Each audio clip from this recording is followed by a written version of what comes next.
would you say that you have, when you sat with the opposition, would you say you have exited the party or in accordance with the constitution? Well, there is no provision in the constitution regarding where I sit. I can sit anywhere. So I have done nothing that is against the constitution. So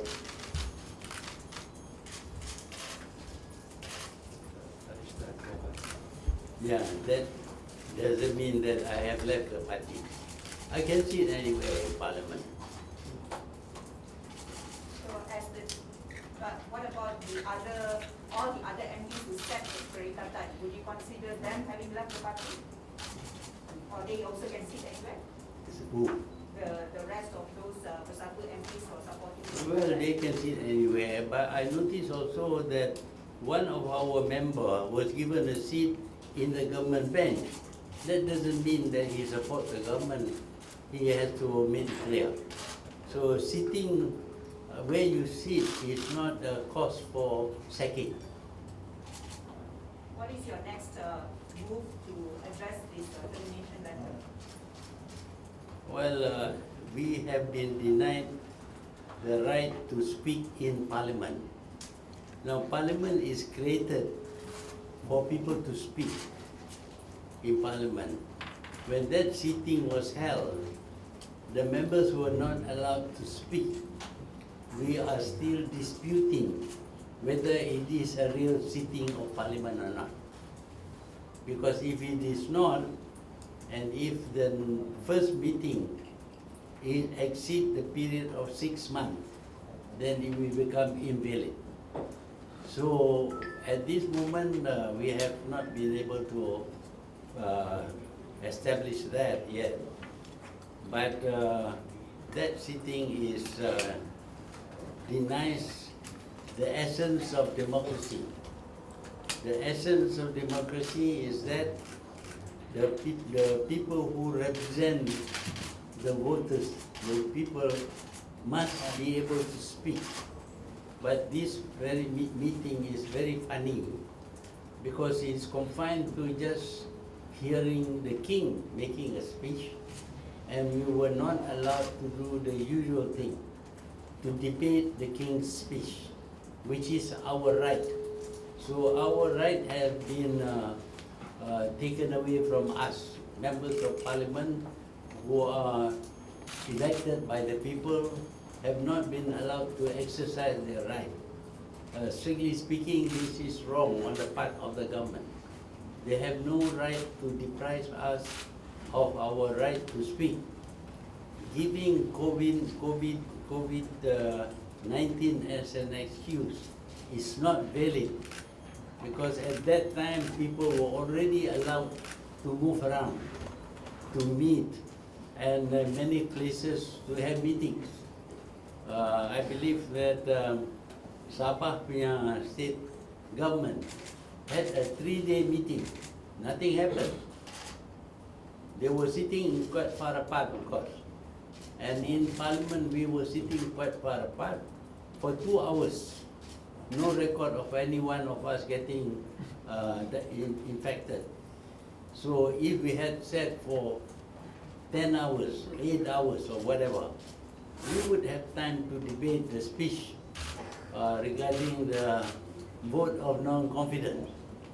Again, that was not allowed, but it's spurious ground. So that again is a denial of democratic processes. So this government has breached so many democratic processes, including the formation of the so-called party, Perikatan Nasional. What we understand is that the Deputy President of UMNO said there was no such party. And yet Muhyiddin told us that he was going to team up with them and form a party.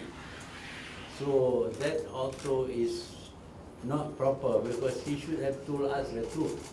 I'm not saying he is lying, but he wasn't telling the truth. So a lot of things were done which was quite improper. Would you resort to the court of law or file a complaint to ROS to put up what you have said? What? Would you resort to the court of law?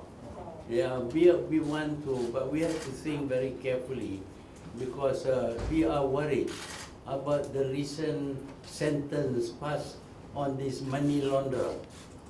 It seems that according to Najib, money laundering is not a crime. It is a civil suit or something like that. Is it? If it is not a crime, I don't know what it is. That is why it was not a plea bargain.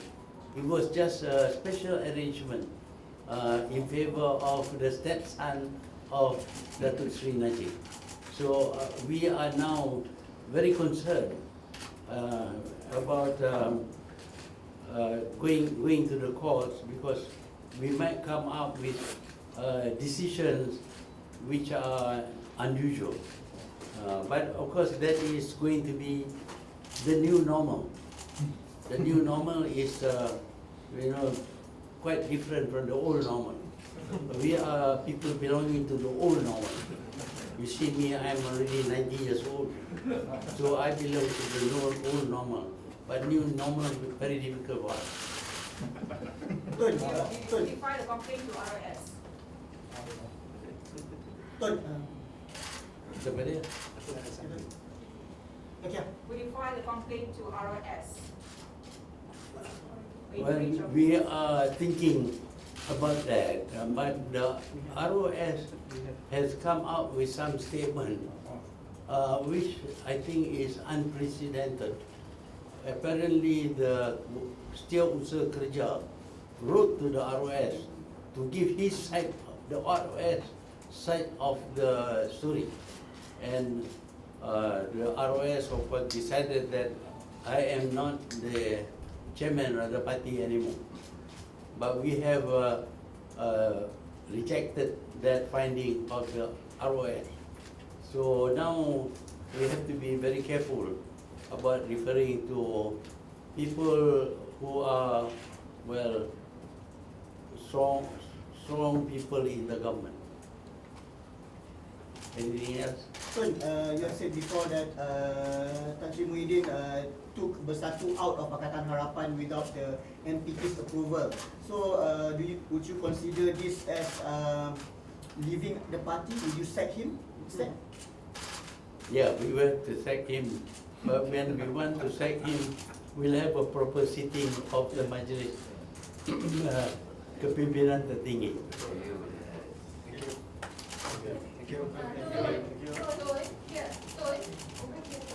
Yeah. Is there a possibility of you meeting with Tan Sri Muhyiddin to address the differences, or is the negotiation, the space to negotiate is over? I am told that he is quarantined because somebody with COVID-19 was near him. Must be less than 1 meter near him. So now he is not able to see anybody for 14 days. Maybe they extended us.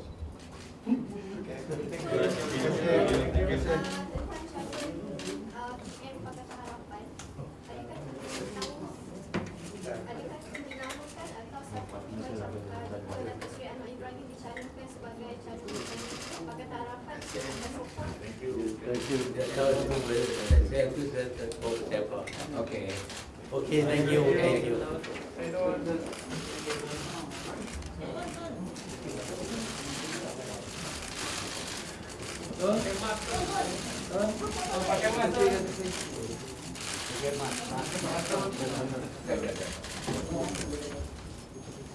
Tun, berapa ramai lagi menteri kabinet Tun nak join Tun balik? Berapa ramai lagi menteri kabinet? Berapa lama? Berapa ramai lagi menteri kabinet dengan kata Pak Wan hari ni akan umum di luar daripada kabinet? Tak salah, dia orang yang tahu.